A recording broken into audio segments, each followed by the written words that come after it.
We were to turn it over to them on June the 8th. Because we're trying to do a few things inside the stadium during that period of time, we've moved the date back, so they will take over the stadium on June the 1st, and they will turn it back to the city on August the 6th. And you'll hear capacity numbers for ticket sales in the range of 18,000, and you're going to think the stadium holds 22,500. The remaining seats are held by Toronto 2015 for games, families, sponsors, VIPs, and so they'll use up the remaining 4,500 seats. So the ticket sale targets are up to 18,000. So the big one, transportation. Let me try and step you through this. With McMaster now being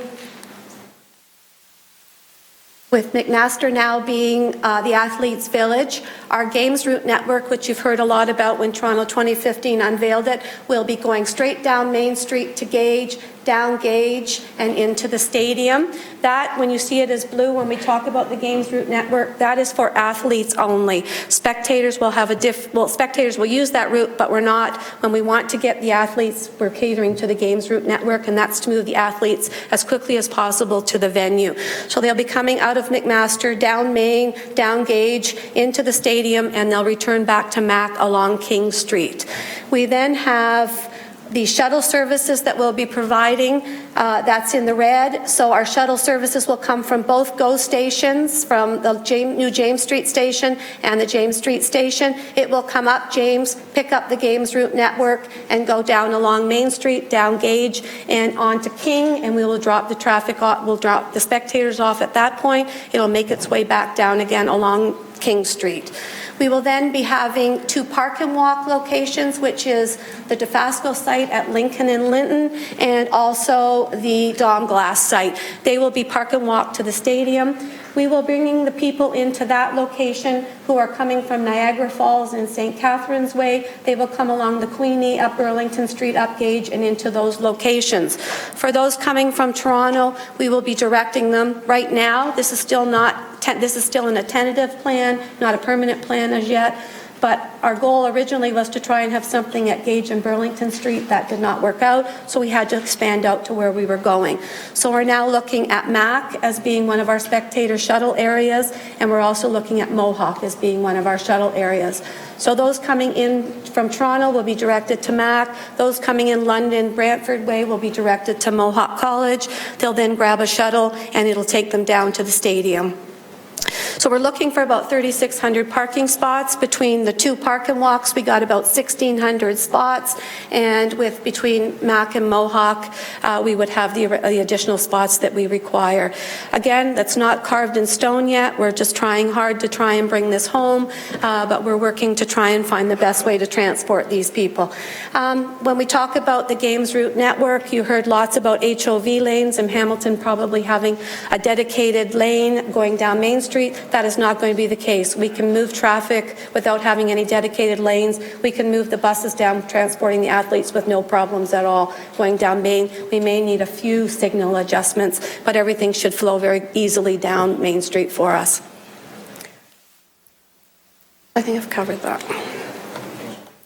So given how do we progress, last time I was here, I think we told you that we were looking at a ticket strategy, which enabled if you had a ticket, you got free transportation on any public transportation. That has been confirmed. So if you hold a ticket to a game, you can ride the GO train, you can ride the TTC, you can ride the HSR, you can ride the shuttles, and that's all for free. So that's one of the game's goals, and it's one of the ones that we've been able to achieve. GO Transit is going to add an additional 4 trains that coincide with the game schedule, and they will come into the no-go station, and we'll see them arrive a couple of hours before, hour and a half before, and they'll be there to depart at the end of the games. And we expect about 1,500 spectators to be able to travel on the GO trains. We have the Dominion Glass and Dofasco, as I said, which are park and walk sites. They provide approximately 1,600 parking spots. We've got accessible parking, which we need to require to provide for 100 spots. That will be on the Scott Park site, very close to the stadium, and that will be on the existing side where the parking lot is for the rec center now, and we will have to add a few additional spots. Bicycle parking, Prince of Wales will have 500 valet parking and 500 unsupervised spots. We're working on as I said, the location still for the remaining 1,500. Right now, we're zeroing in on Mac and Mohawk. We need to have a private coach strategy just because the volumes of numbers of spectators we're expecting. We expect a lot of them to arrive on a coach, and we're looking at needing a strategy of where to park those coaches. So we're still trying to hammer that out within the precinct area. We will definitely have a taxi area because we expect demand to be high given the spectator volume with the use of taxis, and you were learning a bit about them having to take some education on the Pan Am Games. We have also originally, this is another change for us, originally we were looking after the park and shuttles. MTO has now gone out with a tender and they will be taking over the parking lots and the shuttle service on our behalf. So they have gone out with a tender. It has been awarded, but we don't know who it is yet, and we hope to find that over the next day or so. And then we have the Scott Park site, which will park the Games family and the workforce volunteers, and we expect that to be between 300 to about 400 workforce that will need to have a parking location. That includes volunteers when I say workforce. So we then know that the games are more than sport. They're about sport and they're about culture. So we've been working on our host showcase. You know, in June I came and brought a report forward on our host showcase program, of which we had 5 initiatives that would happen over the games time, and we had 11 initiatives that were a legacy. So we've been working on those games time cultural festivities programming, and so we have partnered with a number of arts, culture, and event organizations, and we are preparing for 16 days of festivities and celebrations that will feature art, music, theater, exhibits, activations, Aboriginals, children's activities, dance that reflect Hamilton's multicultural diversity. What we've done to date is Toronto 15 had an Ignite program, which is where they offered a designation to groups that met the goals and objectives of the Pan Am spirit, and the following groups have received the designation, and we're working in collaboration with them to provide the cultural celebrations during the games time. So you have the Ottawa Street BIA, which is known for its food trucks, and also Hungry. Well, they're developing a program to help feed the spectators that are arriving and provide some celebrations in the Ottawa Street area. We have the Downtown BIA, which will be providing an art explosion, celebration square, and we'll be working closely with them on this as one of our signature sites. We have the International Village, the BIA. They're going to have International House, and they will have viewing with couches and a little bit of an area where people can have a quiet time just to watch the games. We'll be working with the Hamilton Folk Arts Heritage Council on the Viva Pan Am Multicultural Festival and Junior Soccer Celebration that will happen in Gage Park. We're looking at Super Crawl Productions and working with them on the Hamilton Waterfront Pan Am Cultural Showcase. And then we've got Centre 3 for Print and Media Arts, and they've got a pop-up and visual which will take care of our Barton Street corridor and leading us up to the stadium. And they plan on doing some activities for the kids in the precinct area. Some other partners that we're continuing to meet with that have events during the month of July that we think that we can tap into and provide them as part of our calendar of activities. So we've got the World Music Festival, which is in Gage Park. They too have partnered with Toronto 2015 and are working on bringing in cultural entertainment from the Americas. We've brought the Brock Music Festival, and he's planning a 4-day event. We've got the Hamilton Fringe Festival that goes on throughout the games period.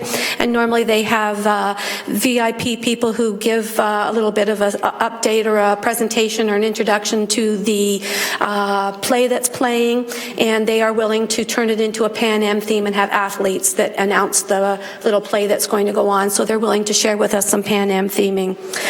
We also have the Because Beer Festival, which is by Supercrawl down on the waterfront, and then our Hamilton Civic Museums want to be a part of it with some celebration and events in the museums.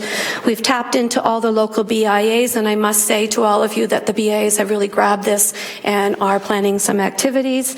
And then we'll have varied performances and entertainment venues, and we're working with the Hamilton Tourism and the RTO, the Regional Tourism Office, on accommodations and attractions. So we're starting to round out our program and pull together our cultural festivities. So we're going to roll them up, and we're going to theme it as Hamilton Kicks It Up, our off-the-field action. So that's going to be the theme. That's what you'll start to see as we start to roll out our cultural celebrations, and you'll start to see the Hamilton Kicks It Up as the theme. So everything that starts to fall under that will become our Hamilton signature event sites. So we have Gage Park, and we anticipate using Gage Park for the first weekend and the middle weekend. And we plan to have multicultural music, arts, crafts, vendors, foods, concerts, arts, Viva Pan Am Junior Soccer Celebration for youth, and we want to include a diverse representation of Hamilton's multicultural communities, and we'll be working with Hamilton Folk Arts Heritage on that. And the middle weekend will be with the music festival. All of these sites will have a viewing screen, so people will be able to come and watch the games. Any of the TV that's being played at that point in time will be on the TV screens. Throughout the 2 weeks, we will have the Downtown Soccer Central, and working with Tourism Hamilton and the Downtown BIA, we will have the Pan Am Promenade at Celebration Square, and that's where people will be able to come to gather to get information, have entertainment, we'll have activations, we'll have participation, we're looking at a street soccer program, we're looking at some participatory things for both kids and adults to participate in, entertainment, food, displays, beer garden, and we're doing this with the BIAs, both the downtown and the International Village. And our last closing weekend is our big weekend, and that's down at the waterfront, and we're doing that in cooperation with Supercrawl in hopes of hosting a large concert with multicultural entertainment, a viewing area, vendors, food, and we'll close off on the final night with a fireworks display down on the waterfront. So that's where we're at with our cultural. We now are getting into the point of starting to flesh out the entertainment and what the activations will be, but it's coming together for an exciting 16 days of activities. The other big one that I'm going to share with you today is one, and we've never talked about this one before, is our Pan Am investment strategy. When Council gave the goals to go ahead for the Pan Am Games, they wanted to leverage the economic development spin-offs from the Games. So we've been working with the Economic Development Department on a Pan Am investment strategy that includes 7 countries with one goal, and that is to focus on building a deeper economic relations for businesses in Hamilton, and it's with Niagara also. We want to leverage the Games. We want to use the Games themselves. We want to use the festivities to help round out the program for the investment strategy forum. So Economic Development has done some target marketing. They've done some preliminary work, and you will see the sectors up there that they're looking at targeting. So it's the agribusiness, food and processing, clean technology, advanced manufacturing, and the ICT sector. And they've looked at the countries that best align with what our goals are, and you will see it's the United States, Brazil, Mexico, Chile, Colombia, Peru, and Costa Rica. And this program will take place over the weekdays during the Games. We're probably looking at the first week being in Niagara and the last week being here in Hamilton. So we're working closely now with Economic Development and how we can round this package up and continue to flush it out. So we're looking, as I said, we're meeting every 2 weeks with them to pull this together. So this is a brand new initiative that we haven't shared with the committee, and we're sharing this for the first time. And it certainly meets one of the goals that you had set out when we stepped into the Pan Am Games. And some other programs that we have happening during pre and post. We wanted to look for some community opportunities that engage the grassroots community. So we came up with an All Things Pan Am funding program. So what it reaches out to the communities from sports organizations, the neighborhood associations, community councils, arts groups. It gives them an opportunity to meet the Pan Am goals of engaging their community and getting people active. And they're able to apply for up to $2,000 grant, and we'll help them facilitate those, a neighborhood or community function that will happen either during the games or prior to the games. So we've been reaching out to the community, so if you have any groups that you'd like to reach out to, let them know about the program. You can find our information on the website, and or you can give us a call and we'll be sure to get it out to them. But this came sort of from our community engagement sessions, and it's a great opportunity for the communities to celebrate the Pan Am spirit. We tapped into looking at the local businesses, and we've come up with the I Heart Pan Am, which comes out of Toronto 2015. And what that does is gives local businesses an opportunity to show their support for the games, and they would be eligible to receive an I Heart Pan Am logo. That will be hosted and run out of our Tourism Hamilton office, and that's about to go live at the end of this week. Businesses can register with Tourism Hamilton, and then we will see that they get the assets of the I Heart Pan Am. And as I said, our taxis, if they take the training program, will be eligible to get one of the logos to be able to put in their taxi cab, which tells them that they're knowledgeable about the games and can answer any of the questions. So that one is a way that we've tackled the businesses. So we're looking at some key dates. June is going to be a busy month for us. We have a Pan-Parapan Play Day, which is Pan Am Day for school kids all across the province of Ontario. We're looking at the next day being Canada Day, Pan Am Day in Canada, and that will be hosted by CBC, and they will be broadcasting a lot of what's happening in the communities leading up to. And then we have the Pan-Parapan Torch Relays. We will have the Pan Am Torch Relay in July, and then we will have the Parapan, which, although we're not a Parapan community, we will have the Parapan Torch coming through Hamilton in the early part of August, and that's our last commitment to Toronto 2015 at that point. So how we're going to operate, this just gives you a little bit of an idea of how we're going to run during games time. We have an internal working group, which you can see has a variety of departments and divisions that are supporting us in ensuring the success of the games.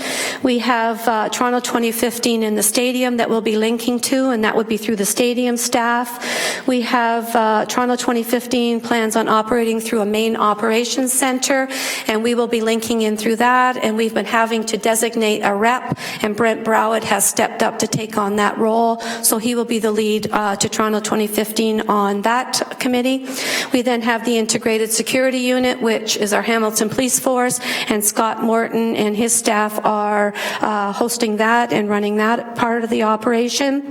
We then have the Unified Transport Command's Coordination Center, which we know as the UTC, and that will be looking after all the transportation needs for the games, and we are looking for a rep here, and it will probably come out of our Traffic Operations Center, and they will be the link to Toronto 2015 for any traffic issues that we're both experiencing or the games are experiencing. And then we've got our host committee, which is helping us with our volunteer committee, which is helping us with our cultural festivities, and we're working with regional tourism and the RTO office on how we put together packages for our tourism for our visitors that are coming into the city. So it will begin to flesh this out a bit more and bring forward some more information as we get closer to the date. And then how Public Works, I just thought because it's the Public Works Committee, I should share just about how Public Works is involved for deployment, monitoring, and decommissioning during the games time. The Pan Am Initiative Office is doing the overall coordination. Parks and Horticulture are responsible for the beautification. They're looking at theming the traffic islands this year with a Pan Am theme, and we're looking at how we can dress up the precinct area to make it a nice walking experience for those coming into the stadium area. Traffic Traffic engineering is looking after the banner installation, the monitoring and removal, and that's for both the Toronto 2015 branding signing and the wayfinding signing that's required to direct all of our spectators to the parking and shuttle locations. Our corridor management was going to look after the unified, but we'll leave that with traffic, and they will look after the road closures. HSR is looking after regular transit service and participation in the integrated ticket program. Transportation through Al's division has been looking at the games route network planning, and then we have facilities for the stadium operations. So we've touched pretty well every division within Public Works that's been doing something to help us get this organized. And what's ahead? In early March, we plan on starting our community engagement strategies, where we'll talk about the impact to the community and our mitigation strategies. And we'll be starting in early March with the precinct area to let them know how things are going to function in that area during the games time period and how we can help them live as normal as they can over that period of time. We will then be reaching out to all of the other neighborhoods that are being affected by anything that we're touching. We plan on hitting the McMaster neighborhood, because that being the Athletes Village.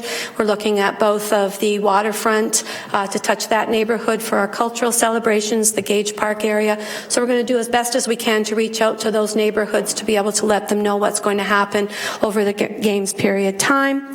We'll be bringing back a report of all the approvals that we're going to need, and I've targeted the end of March for that, and that will be where we need any policy or bylaw changes. As I said, we may need a noise bylaw adjustment from 11 o'clock till midnight.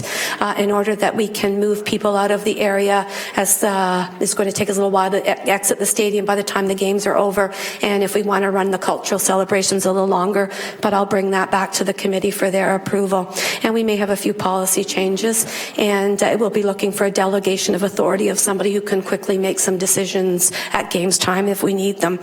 So I can expect that, and working towards the end of March for that report.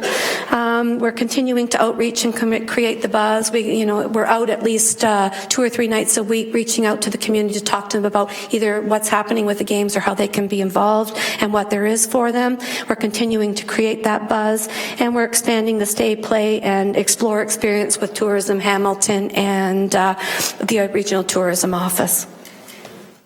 So with that, I'll take any questions, or Al, Shelley, or I are able to help, and I'll answer any questions. Thank you, Coralie. We do have a list of speakers. We have Councillors Ferguson, Whitehead, and Jackson so far. So, Councillor Ferguson, the floor is yours. Thank you, Mr. Chairman, and great presentation. We've been out of the loop, Coralie, for a few months now because of the election cycle, and I believe we're going to be kicking up the Pan Am subcommittee shortly to provide support for you any way we can. A couple things, though, in your presentation I'd like to ask you questions on. Number one is you sort of slid over the part that we lost the parking lot at Gage and Burlington. That was a large parking lot within walking distance of the stadium. It's now been moved to McMaster and Mohawk, which is certainly not walkable. Now we're going to have to shuttle everyone. What happened with that parking lot we had locked up? Was that the Stelco? It was the Stelco lot. AA caused that? Still going into CCAA? No, I don't think it was that. I think it's their insurance. We were meeting with them, and they had offered us the lot that was just outside, which was very doable for us, but they in turn sold that lot, which was the lot right at the foot of Burlington and Gage, and it would have been on the west side. There was a large lot there. They sold that lot. So then we asked them, what about going inside? Because there's a lot that was on the Depew side, over on that area, which was a large lot. Their insurance does not permit public access inside their gates. So they asked us at that point to say that they couldn't, at that point, entertain us anymore, and that we should probably look for another location. Okay, because that's too bad. We were going to beautify Gage to give that one good first impression of Absolutely. Hamilton. And so who are the new owners of the property they sold that we wanted to use? Budget. Sorry? Budget. Okay, and they can't make it available to us? I didn't go down there because it really didn't meet it was a good lot, but it didn't meet my 1,500. So then I start chopping up my lots again. So we wanted to be able to get large parking areas just for shuttling purposes. Just refresh my memory. How many cars would that big lot hold down in Burlington? Burlington down there, probably about 400. Okay, I'm not sure it's as convenient for visitors when they can't walk to the stadium is being shuttled from Mac and Mohawk, and I may talk to you offline whether we should approach the new owners to, because we were excited about that at the stadium subcommittees. Absolutely. Getting it so close to the stadium. And, so good access also from the Queenie if you're coming in from Niagara or from the U.S. Because you just get off of Burnica Street and you're there. Absolutely. Okay, so I think I've got that answered. I'll probably talk to you offline about that. The second question I had was, I know the Ancaster BIA was very excited about bringing some of the guests up to our community to enjoy our heritage, our trails, and certainly our restaurants and recreational facilities. And I know they've reached out to Shelley, and I know they're engaged. Are you doing that with all 13 BIAs? Are you physically contacting them?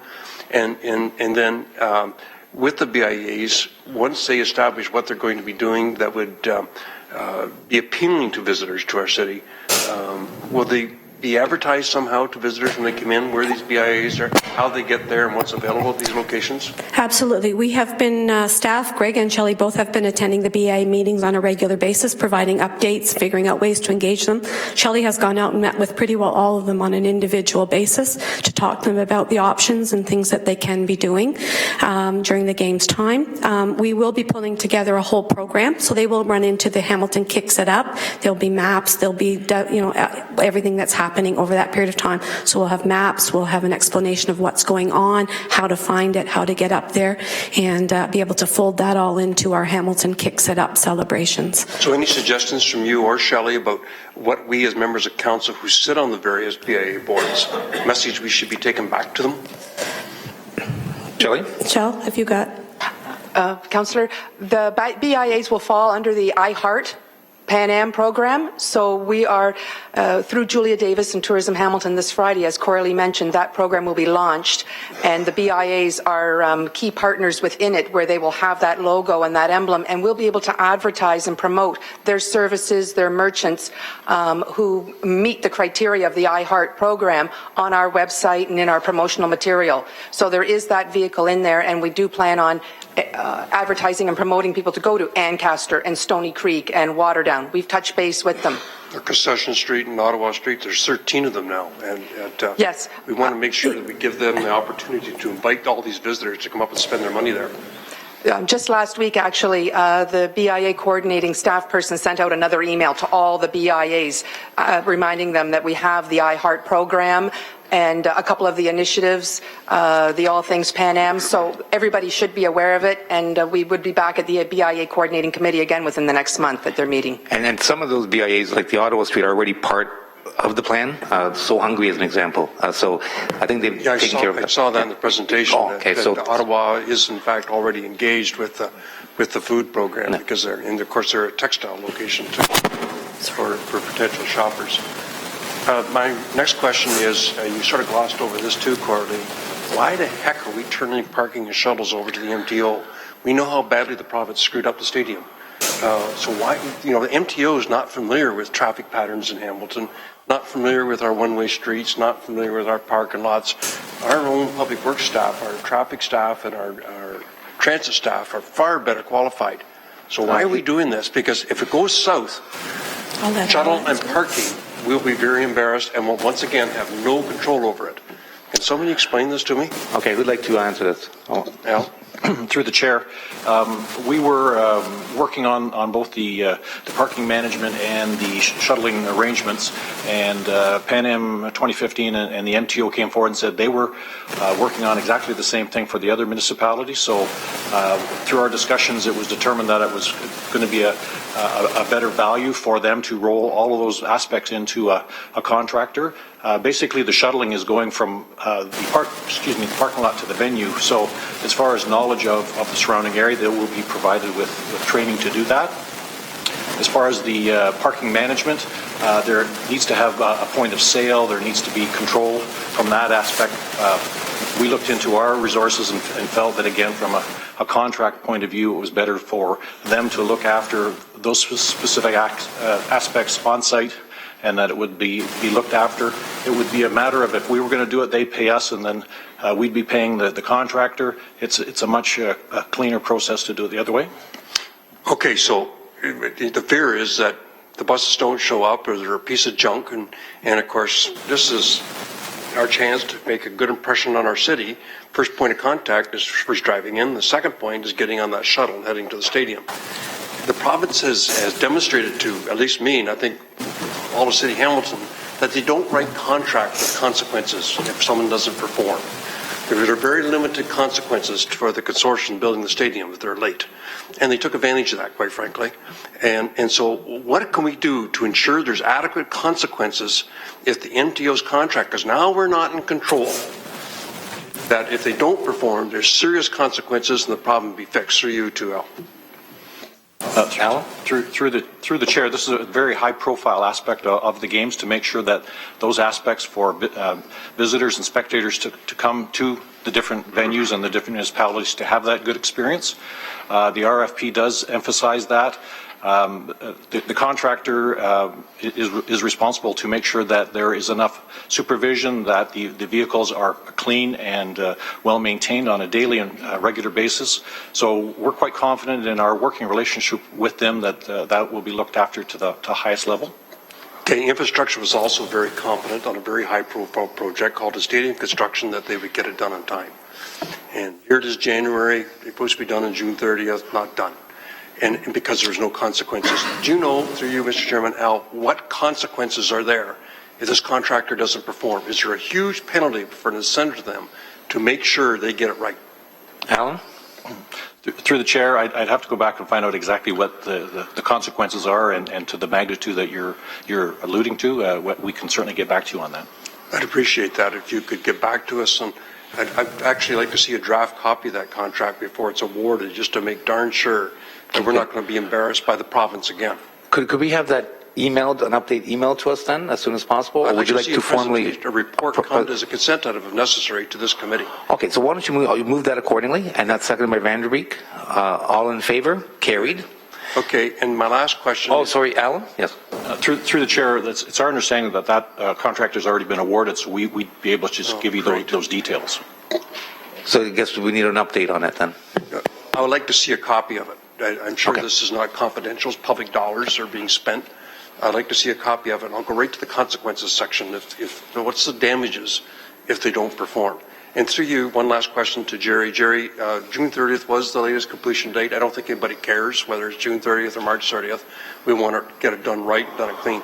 Do you still anticipate the consortium ONSS to be complete by January 30th? So through the chair, we haven't had a conference call with IO, and I haven't talked to them this month. My gut feeling is you're looking towards the end of February. Just from what I've seen for the non-compliance list outstanding that we're still dealing with. Which probably means the end of April, does it? It's not June 30th. I know that I understand the frustration, and we're doing everything we can. It's, no one's more frustrated than I am, but, to answer your question, January 30th, I highly doubt it. Okay, so through you to Jerry, one last point then. Can you make darn sure that we don't issue one penny to those guys in the second half of the payment until it's complete and acceptable to your staff? So through the chair, none of the City of Hamilton funds will be released. Until I can't control Toronto 2015 share. I talked city money. The city money. So we've made no payments since I'm the guy who has to know the answer. We're still sitting on approximately 35 million of city dollars. I can confirm that number. We won't release that until we have substantial completion as per the terms of the contract. Okay, that's all my questions. Thank you. Thank you, Councillor Ferguson. Councillor Whitehead. Thank you. First, I want to thank the Pan Am staff. I know Greg Maychuk has been on, as when I was the chair of the last term of council of the BIA Advisory Committee. He was showing up on a regular basis, giving updates on how the BIAs, all 13, can interact or be involved with the Pan Am process. So certainly the BIAs have been well informed from the get-go, and I want to thank staff for doing that. The question I have is, you had indicated, but you sort of glossed over it, the practice facilities. You identified one in Burlington, then you just sort of brushed over 3 Catholic school fields in Hamilton. So the first question is, which fields are they in Hamilton? Through the chair, St. Thomas More, St. Jean Brebeuf, and Bishop Ryan. Which I suspected. So St. Thomas More being in Ward 8, and we've had some issues. The next obvious question is there any security that's tied to these practice fields, and will they engage the ward councillors in the context of what is expected within the precinct of those practice fields to ensure that we're well aware of what is taking place? Through the chair, we can do that, but right now all practices are closed. They will have security, and nobody can, the spectators will be, people can come into the park, but people will not be able to view the practices. They're closed. They're basically closed. Next question. Well, I don't know how you have it closed when the house is back on right onto the field. No, but what I'm saying closed is that spectators won't be able to get in. You know that that is, but spectators won't be able to get in and sit and watch. So people will be encouraged to move along. Unless you go in the backyards of the home. Yeah, back yeah, on and then you can watch. Yeah. So. The other question I have is,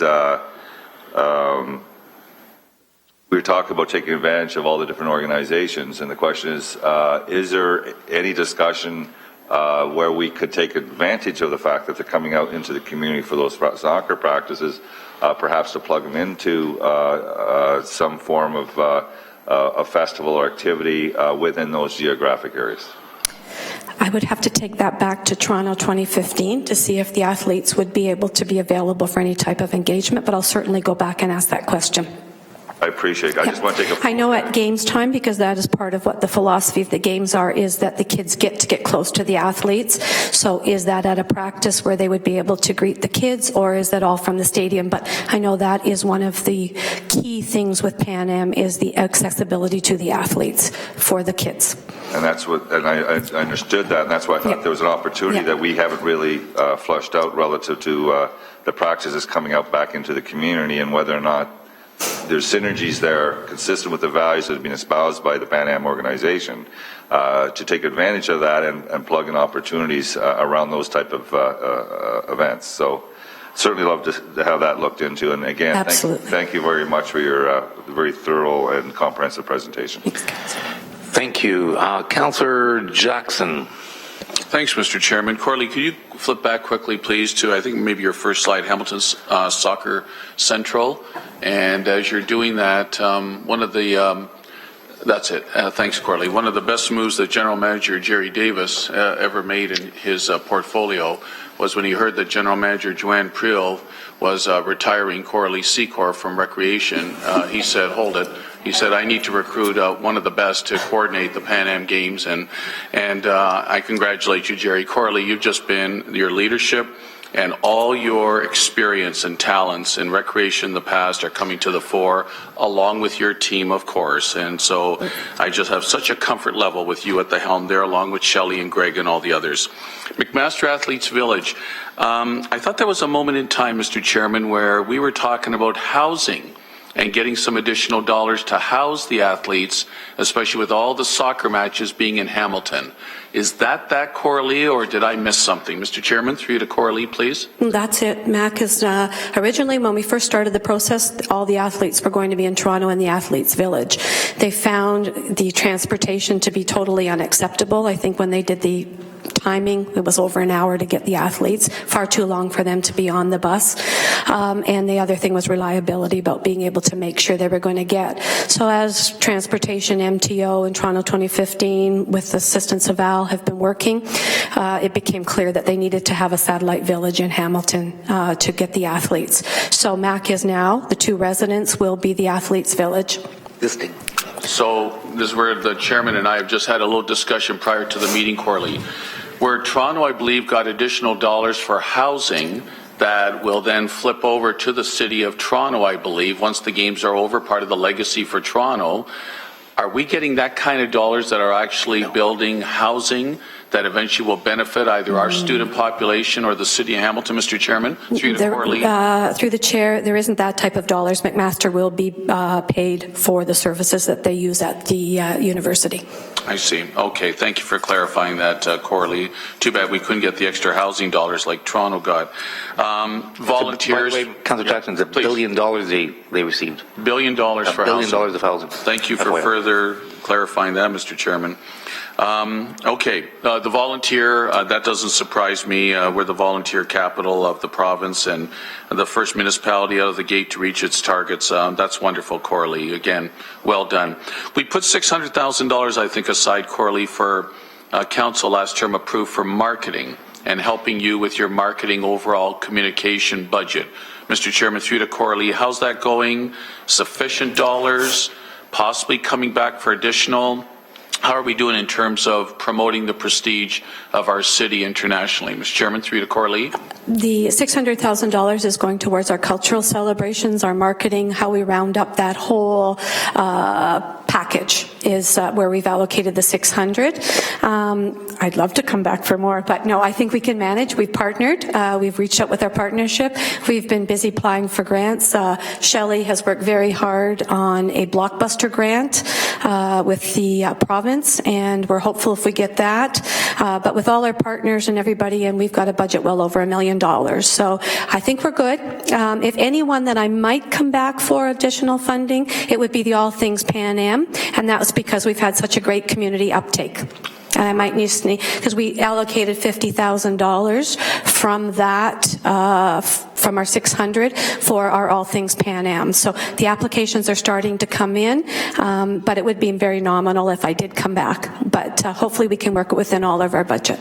That's great, Coralie, and being fiscally responsible as well. But we only get one crack at this type of thing. We've had international children's games, getting Junos again this year, and when you have one crack at it or one crack in many years, you don't want to be penny wise and pound foolish. So, last thing, Coralie, Ignite designated partners slide. Can you just flip over a few to that, please?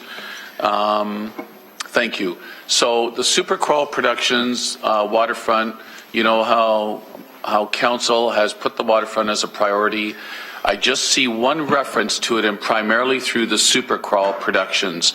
I guess, Mr. Chairman, through to Coralie, I want to showcase so badly as much of our waterfront development, because that's been primarily the image-changing stuff that has occurred, that has been symbolic of the city of Hamilton's new image, not only to ourselves, to visitors, but to the country and to the world. Mr. Chairman, through to Coralie, maybe elaborate on, is there going to be more opportunities to showcase our waterfront through you? Can I turn that one over to, I'm going to put Shell on the spot on that one. Shelley, please, welcome back. Nice to see you always. Good to see you. Through you, Mr. Chairman. We are leaning towards the final weekend to cap off the 16 days and finish off with a great finale, hopefully including fireworks. So that would be a full weekend finishing. But there would be other opportunities. We are engaging through our torch relay that's coming to Hamilton. We are going to be utilizing the waterfront for our final celebration site in that date when the torch is here. And we're working with the Waterfront Trust and Pier 8 area that way. So I do think there are going to be other opportunities, not only maybe in the month of June, but in July, but in the month of June as well. There will be some. So we certainly will have it on our radar. Terrific to hear that, Mr. Chairman. Great work all around. Looking forward to it. Thank you. Thank you, Councillor Jackson. Councillor Vanderbeek, the floor is yours. Thank you, Mr. Chair. Coralie, great presentation. Thanks very much. And as a new councillor, I really appreciate the good overview. I have a question, and I think it's basically clarification. You were talking about the athletes only route from McMaster, out Main, back on King. I'm just wondering how, are you talking about one lane that will be athletes only, or are you talking about the whole route? There will not be any designated lane for athletes. They will travel with the traffic flow. So why are you calling it athletes only? We just call it the Games Route Network, which looks after sort of in the planning stages. We do a Games Route Network to ensure the athletes are going to get to and from the venue as quickly as possible. So they've done a lot of study work along Main Street and found that we don't need to have a dedicated lane. They'll just go with the traffic flow, and they can get there within the requested times. Okay, my question came out of the idea of athletes only. Yeah, sorry. And how people from Dundas and West Hamilton were going to make their way to downtown to go to work. Thank you.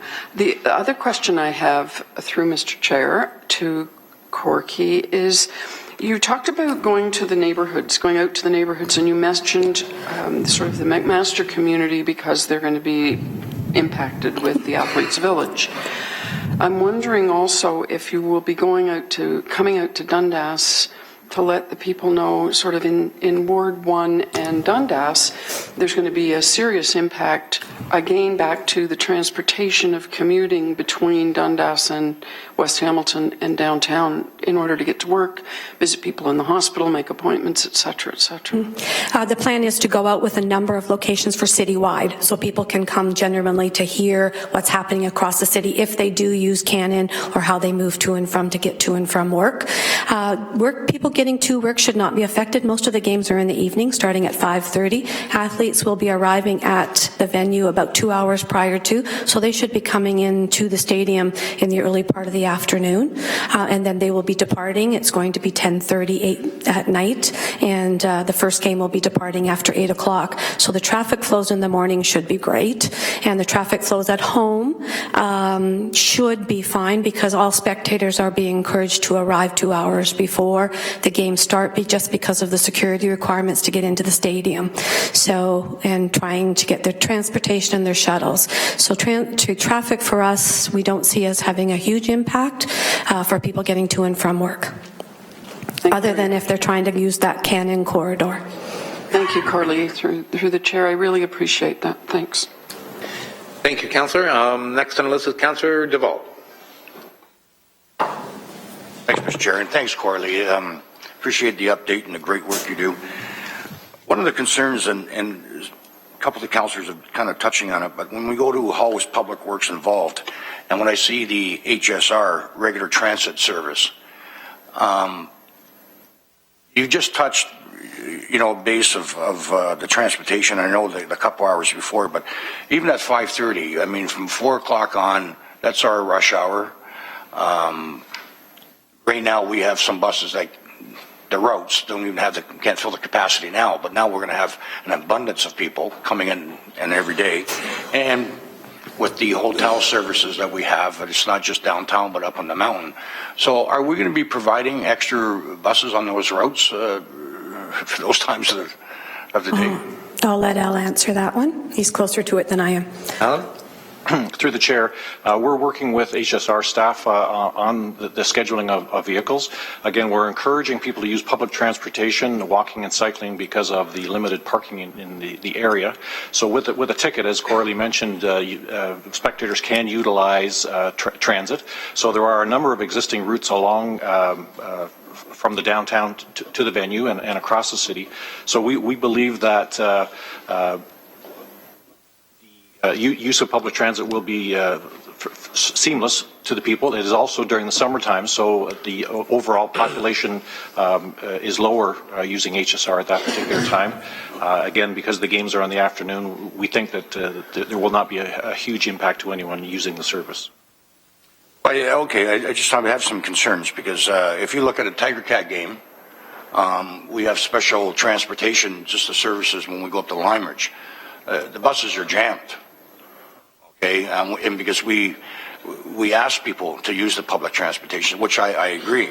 But now that we've got an overabundance of people coming in all at one time, day after day after day, and it's not just going to be the regular fans in the city of Hamilton, but we're going to have a lot of guests coming from other parts of the country.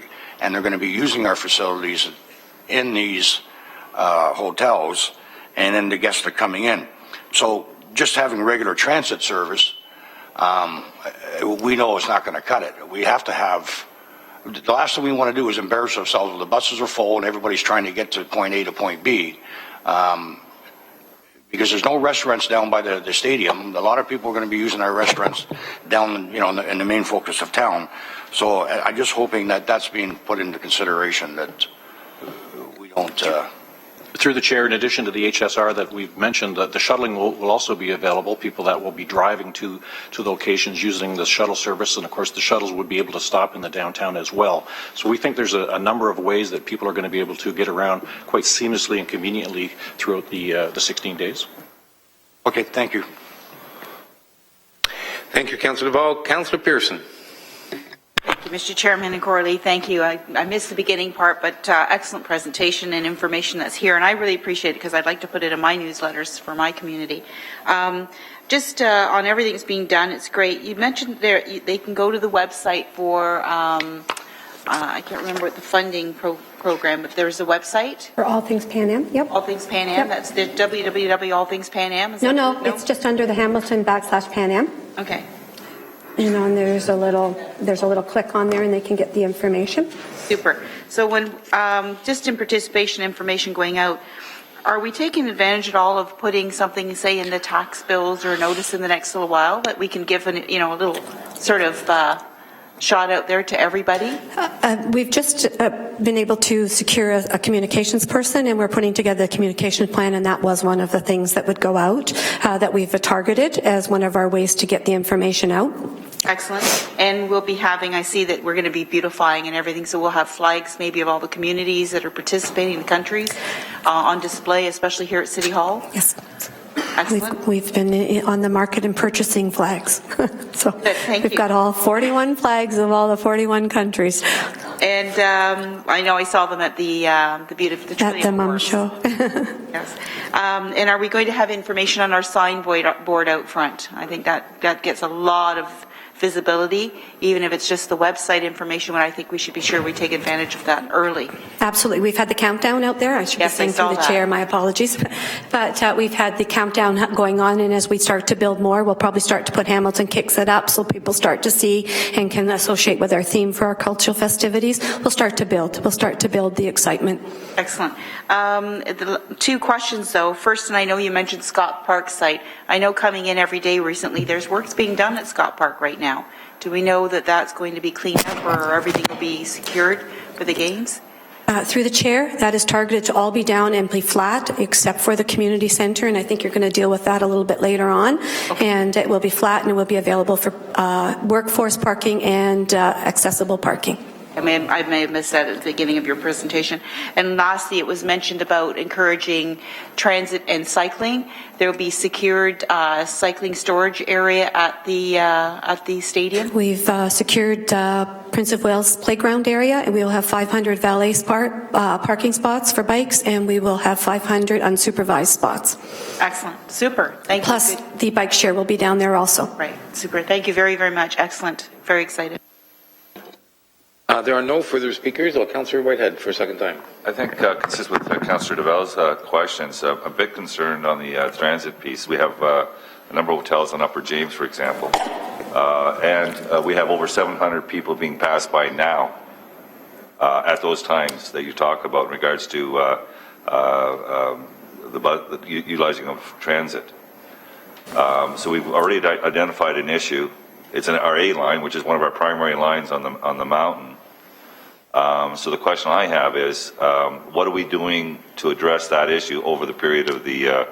I'd like to see it done in a sustainable way for long term, but certainly through this acute period. What are we going to do to ensure that issue doesn't further aggravate people's experience getting to the Pan Am Games? Through the chair, I can maybe help a little bit on that one too, Al. We are monitoring the hotels. We're working closely with the hotels to see how their bookings are going and to see how much of an uptake there is. And possibly once we get to knowing if there is a large uptake, we can look at some type of a shuttling service, and I'll turn that over to Al from there. But we're certainly liaisoning and linking a lot with any of the hotels to figure out what their uptake is.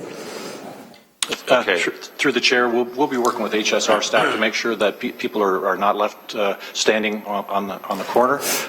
We have been working with them through our working team, and the plans that we have in place are satisfactory at this time. However, we'll continue to work with that and report back to you on progress. I appreciate, because the biggest complaints I'm getting from seniors are the ones that are being left behind, because there's a lot of youth that are crowding onto the buses currently. I can only imagine what takes place in the excitement of the Pan Am Games and the hotels being packed, and the demographics of those filling those hotels are probably going to be a lot of youth, and youth that probably want to drink and not take their vehicles, so will be driven to utilize not shuttles.